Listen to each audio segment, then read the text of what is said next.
അയത്തുള്ള അലി ഖൊമേനിയ കൊല്ലപ്പെട്ടു എന്നുള്ള പ്രധാനപ്പെട്ട വിവരം രാവിലെ മുതൽ തന്നെയുണ്ട്. ഇന്ന് അല്പം മുമ്പ് ഇറാൻ ഇതുമായി ബന്ധപ്പെട്ട സ്ഥിരീകരണം നടത്തിക്കഴിഞ്ഞു. പുതിയ നേതാവിനെ തെരഞ്ഞെടുത്തു എന്ന പ്രഖ്യാപനവും ഇറാന്റെ ഭാഗത്തുനിന്ന് ഉണ്ടാകുന്നു എന്നത് ഏറ്റവും പ്രധാനപ്പെട്ട ഒന്നാണ്. അതിന് നിരവധി പ്രൊസീജിയർ അതുമായി ബന്ധപ്പെട്ടുണ്ട് എന്നുള്ളത് കൂടി നമ്മളിനോട് ചേർത്ത് വെക്കണം.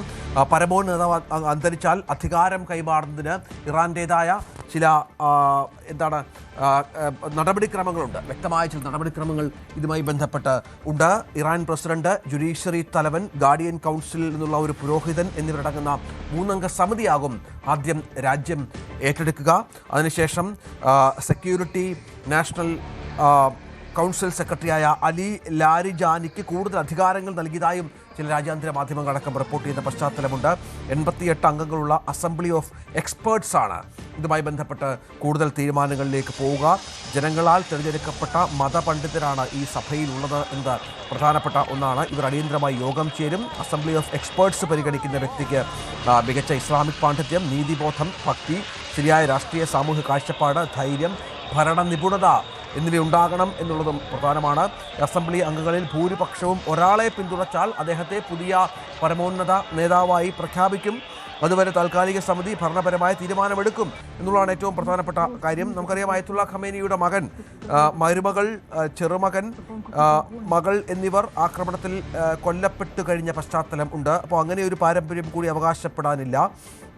ഏതായാലും വലിയ തോതിലുള്ള ആക്രമണം ഇപ്പോഴും തുടരുന്നു ഇറാനിൽ എന്നുള്ള വിവരം തന്നെയാണ് പുറത്തു വരുന്നത്. അജയ് സുധാ ബിജു വിവരങ്ങളുമായി ചേരും. അജയ്, ഏറ്റവും പുതിയ വിവരമനുസരിച്ച് പുതിയ അധികാര കേന്ദ്രത്തിലേക്ക് ഇറാൻ എത്തുകയാണ്. എന്താണ് ഇപ്പോഴത്തെ തീരുമാനം?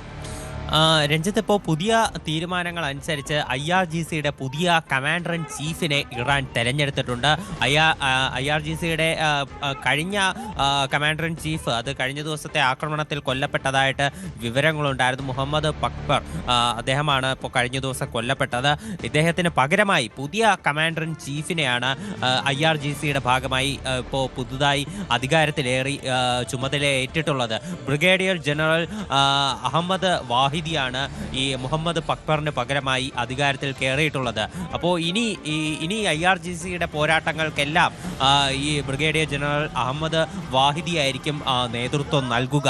ഈ IRGC ഇപ്പോൾ ഈ പശ്ചിമേഷ്യയിൽ നടക്കുന്ന പോരാട്ടങ്ങളിൽ നിർണായകമായിട്ടുള്ളൊരു പങ്ക് IRGCയുടെ ഭാഗത്തു നിന്നുണ്ട്.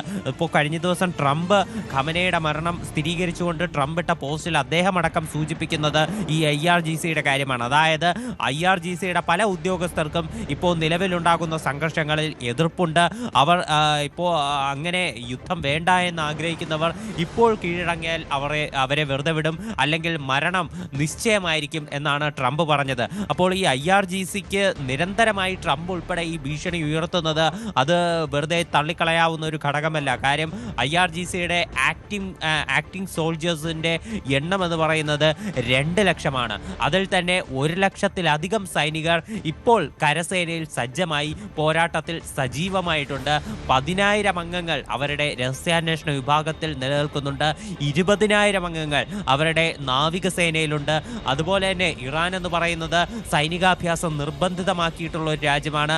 അതുകൊണ്ട് തന്നെ 6 ലക്ഷം റിസർവ്ഡ് ഫോഴ്സ് അംഗങ്ങൾ ഈ IRGCയുടെ ഭാഗമായി അണിയറയിലുണ്ട്. അപ്പോൾ ഈ 2 ലക്ഷവും 6 ലക്ഷവും കൂട്ടി 8 ലക്ഷം സേനാംഗങ്ങളുള്ള ഏഷ്യയിലെ തന്നെ ഏറ്റവും ശക്തമായ ഒരു സൈനിക വിന്യാസമുള്ള രാജ്യമാണ് ഇറാൻ എന്ന് പറയുന്നത്. അപ്പോൾ ഇവരുടെ ഇനി മുന്നൊരുക്കങ്ങൾ, ഇവരുടെ ഇനി മുന്നോട്ടുള്ള തീരുമാനങ്ങൾ, ഇതെല്ലാം ഈ പോരാട്ടത്തിൽ തീർച്ചയായിട്ടും നിർണായകമായിരിക്കും. അതുപോലെ തന്നെ ഇപ്പോൾ ഇറാനിൽ ഈ പുതിയ ഭരണാധികാരി ആയത്തുള്ള അലി ഖമനയുടെ പിന്തുടർച്ച അവകാശി ആരായിരിക്കും എന്ന് തീരുമാനിക്കാനുള്ള യോഗങ്ങൾ അത് ഉടൻ തന്നെ ആരംഭിക്കും എന്നാണ് ഇറാനിലെ ന്യൂസ് ഏജൻസി ആയിട്ടുള്ള ഇർന വ്യക്തമാക്കിയിട്ടുള്ളത്. അതായത് ഒരു 3-person കൗൺസിൽ ഇതിനായി രൂപീകരിക്കും. അതായത് ഇറാന്റെ പ്രസിഡന്റ് ആയിട്ടുള്ള പ്രസിഡന്റ് മസൂദ് പെസഷ്കിയാൻ ആയിരിക്കും ഇതിൻ്റെ ഒരു ചെയർമാൻ എന്ന് പറയുന്നത്. ഇത് മാത്രമല്ല, പ്രസിഡന്റിനോടൊപ്പം അതുപോലെ ജുഡീഷ്യറിയുടെ ചീഫും അതുപോലെ തന്നെ ഗാർഡിയൻ കൗൺസിലിൻ്റെ ഒരു പ്രധാനപ്പെട്ട നേതാവും ഉൾപ്പെടെയായിരിക്കും ഈ ഒരു മറ്റൊരു വിവരം ഇപ്പോൾ പുറത്തു വരുന്നത് ഈ ഖമനേയുടെ മകൻ മൊജ്തബ ഖമനേയി ആണ് അടുത്ത നേതാവ് എന്നതുകൂടി ഇപ്പോൾ പുറത്തു വരുന്നു. ഇറാനെ ഇനി മുജ്തബ ഖമേനിയെ നയിക്കും എന്നാണ് ചിത്രങ്ങളടക്കം പുറത്തു വന്നിട്ടുണ്ട്. അടുത്ത നേതാവായി മുജ്തബ ഖമേനിയെ പിൻഗാമിയായി നിശ്ചയിച്ചിട്ടുണ്ട് എന്ന വിവരം ഈ ഘട്ടത്തിൽ പുറത്തു വരുന്ന പശ്ചാത്തലം ഏറെ പ്രാധാന്യമുള്ളതാണ്. അയത്തുള്ള ഖമേനിയുടെ മകനാണ്, ഇറാന്റെ ഭരണത്തിൽ പരിചയമുള്ള ആളാണ് എന്ന് മനസ്സിലാക്കുന്നു. അവിടുത്തെ പ്രധാനപ്പെട്ട അംഗീകാരം ലഭിക്കുന്ന ഒരു നേതാവ് കൂടിയാണ്. അയത്തുള്ള ഖമേനിയുടെ മകൻ തന്നെ ഇതിൻ്റെ പിന്തുടർച്ചാവകാശത്തോടു കൂടി വരുമ്പോൾ, മുജ്തബ വരുമ്പോൾ അത് ഇറാനിലെ വലിയ ഒരു അംഗീകാരം കിട്ടാനുള്ള പശ്ചാത്തലവും മറ്റുമുണ്ട്. പക്ഷേ മുജ്തബ എവിടെയാണ് എന്ന കാര്യത്തിലും മറ്റും കൃത്യമായ തീരുമാനങ്ങൾ, കൃത്യമായ വിവരങ്ങളില്ല. മുജ്തബയൊക്കെ ഒരു പക്ഷേ ഒളിസങ്കേതങ്ങളിലായിരിക്കാം, സുരക്ഷിത കേന്ദ്രങ്ങളിലേക്ക് മാറ്റുന്ന പശ്ചാത്തലമൊക്കെ ഉണ്ടായേക്കാം. കാരണം അമേരിക്കയുടെ റഡാറിൽ ഒരു പക്ഷേ മുജ്തബ ആരാണ് എന്നുള്ളത് അമേരിക്ക കൃത്യമായി തന്നെ മനസ്സിലാക്കിയിട്ടുണ്ട്. എവിടെയാണ് ഇസ്രായേൽ അടക്കം മനസ്സിലാക്കിയാൽ അത് വലിയ തോതിൽ മുജ്തബയുടെ ജീവന് തന്നെ ഭീഷണിയായി മാറും, സംശയമില്ല. ഒരിക്കലും അമേരിക്ക അംഗീകരിക്കാത്ത ഒരാൾ കൂടിയായി മുജ്തബ മാറാനുള്ള സാധ്യതയാണുള്ളത് അല്ലേ? ഈ മുസ്തഫ ഖമനയുടെ കാര്യം അത് ഇപ്പോൾ നിലവിൽ സ്ഥിരീകരിക്കാത്ത റിപ്പോർട്ടുകളാണ് പുറത്തു വന്നുകൊണ്ടിരിക്കുന്നത്. ഖമനയുടെ രണ്ടാമത്തെ മകനാണ് മുസ്തഫ ഖമനേയി എന്ന് പറയുന്നത്. ഇദ്ദേഹത്തിന് അവിടുത്തെ സൈന്യത്തിലും അതുപോലെ തന്നെ നീതിന്യായ വ്യവസ്ഥയിലും നിർണായക പങ്കുകൾ വഹിക്കുന്ന ഒരു വ്യക്തിയാണ്. ഇദ്ദേഹം കഴിഞ്ഞ ദിവസം കൊല്ലപ്പെട്ടു എന്നുള്ള തരത്തിലുള്ള വാർത്തകളെല്ലാം പുറത്തു വന്നിരുന്നു.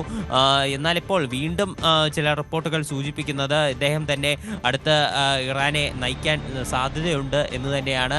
അപ്പോൾ അങ്ങനെയാണെങ്കിൽ ഇതിനെ സംബന്ധിച്ച് ഉടൻ തന്നെ ഒരു ഔദ്യോഗിക പ്രഖ്യാപനവും നമുക്ക് പ്രതീക്ഷിക്കാവുന്നതാണ്. മറ്റ് പല നേതാക്കളും ഇത്തരത്തിൽ ഈ ഖമനയുടെ മരണത്തെ തുടർന്ന് പരിഗണനയിലുണ്ട്.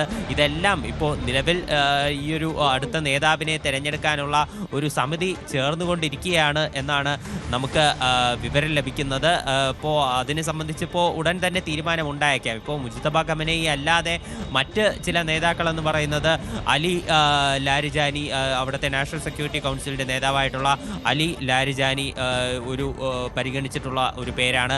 അതുപോലെ അവിടുത്തെ മതപഠനശാലകളുടെ തലവനും അസംബ്ലി ഓഫ് എക്സ്പേർട്സിൻ്റെ തലവനുമായിട്ടുള്ള അലി റസ റാഫി ഒരു പരിഗണനയിലുള്ള പേരാണ്.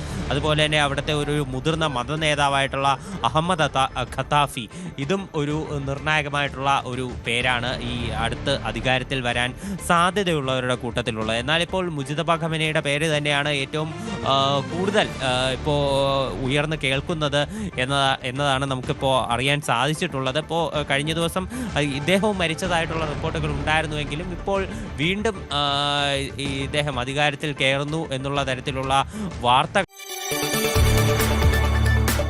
കൂടുതൽ വാർത്തകൾക്ക് news 18 Keralam YouTube channel subscribe ചെയ്യുക.